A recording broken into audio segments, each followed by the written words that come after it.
Hey guys, so today we're going to do Chapter 8, Lesson 8, Surface Area of Prisms. I am not going to lie to you. This is probably one of my least favorite things to do in math. I just don't like them. It's not hard though, okay? So it's not hard. All right, so I want you to make sure that you have your handy dandy formula chart. We're going to add something to it now, like on your interim STAR test, because all of you guys are taking the STAR test online this year. We're not going to be able to physically add something to our formula chart, but if we can commit these formulas to memory or understand how they work, we can commit it to our scratch paper. All right, so what you need to know for today, let's just start this. Okay, it's rectangular prisms, and this is a cube, yes. Okay, so here is, let me put it back in here so you can see.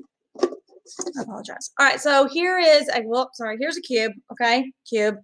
Same thing as a rectangular prism, but just about I found it the same way. All right, so let me get this net out. I want to show you. So what the surface area is, so like when we first learned area, we were just learning area of like just this square, right? That's it. Well, surface area is taking a 3D shape, unfolding it, and you call this, right? Sorry, my camera's backwards, sorry. We call this a net, okay? So we're going to find the area of each face. So these are faces, okay? So the area of this, the area of this, this, and this. Sorry, guys, I'm terrible at this recording, okay? What this is finding the surface area. Let me move back. Maybe that'll help. And take my board out. All right, so surface area. We find the area of each of these shapes, add them together. That would be the surface area. All right, now, you also need to learn about lateral surface area. Lateral is, I'm sure the boys will get it. When you do your lats, when you work on your laterals, you're working on your sides, okay? So the lateral surface area is just not including the bases. So it would not be just like if I folded this together, okay? When I folded this together, it folds up to be a cube. Okay, the lateral would not include these two. Okay, these are the bases, okay? So it'd just be finding like lateral would be like the label on a soup can, okay? You're not finding the top and the bottom, the area of the top and the bottom, just just the side. Okay, does that make sense? Hope so. All right, guys, so we're going to get into some examples, all right? It will be easy today, I swear. All it is easy multiplying. You guys can do that.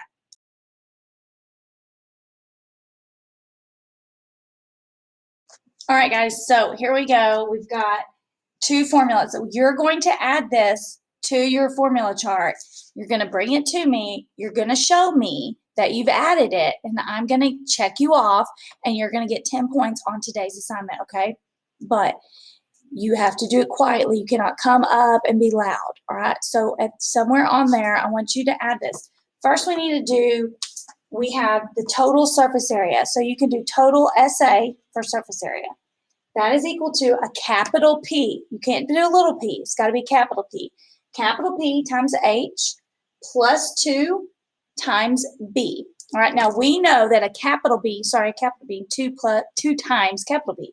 We know that a capital B stands for area of the base, okay? We know that, right? All right, but we don't know what a capital P stands for. So just think about this. Let's use a little bit of common sense. If a capital B is area of the base, what do you think a capital P would be? Perimeter of the base. I want you to add this also. Perimeter of the base.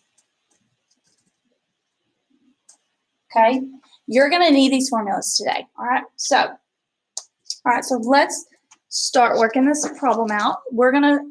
So we have for the total surface area. So basically, you don't have to do it exactly this way too. You can find the area of this, and that, and then add them all together.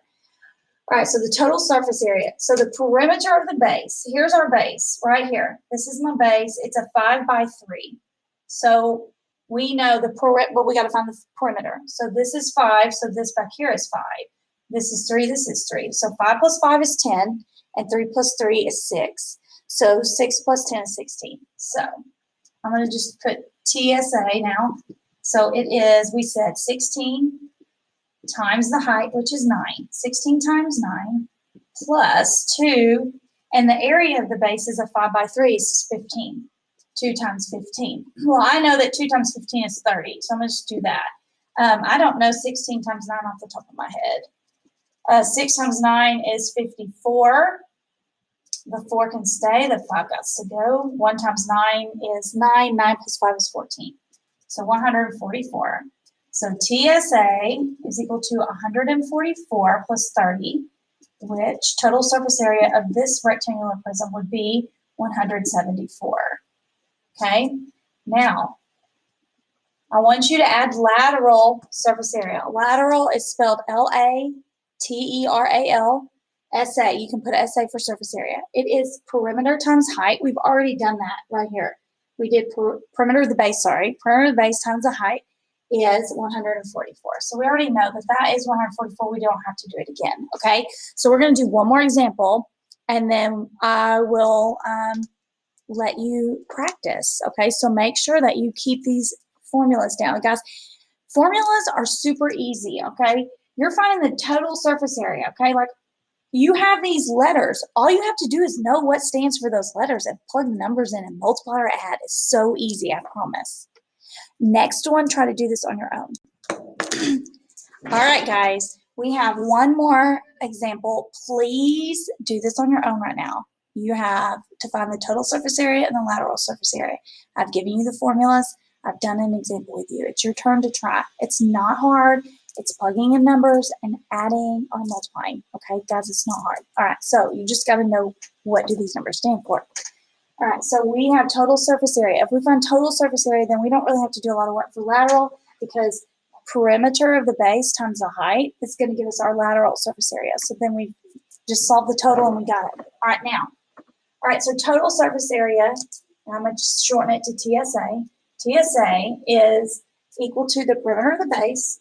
Okay, here's my base. 5, which is 10, and 17 is 34. And 34 plus 10 is 44. So we've got 44, and then we're multiplying it by the height of our prism, which is 4.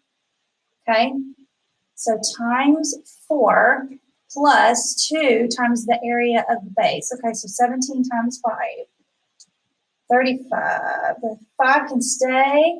The 3 got to go. 1 times 5 is 5, and 5 plus 3 is 8. So 2 times 85. All right, so 2 times 85. I'm doing this in my head. 80 times 2 is 160. 5 times 2 is 10. 160 plus 10 is 170. So that's going to be 170. I mean, if you don't like that, we can do 85 times 2, which will be 170, which is what I did. But that's probably faster, so you probably shouldn't try to use your head. Okay, now 44 times 4. We know 4 times 4 is 16. 6 can stay. 1 got to go. 4 times 4 is 16 plus 1 is 176. So TSA is equal to 176 plus 170. I'm going to do that up here. 170, 14. Okay, 346. So the total surface area of this prism is 346 millimeters squared, I think. All right, so we know that the lateral surface area is going to be 176, okay? All right, guys, I hope you guys did okay, and good luck on your quizzes. Up next tomorrow is triangular prism surface area.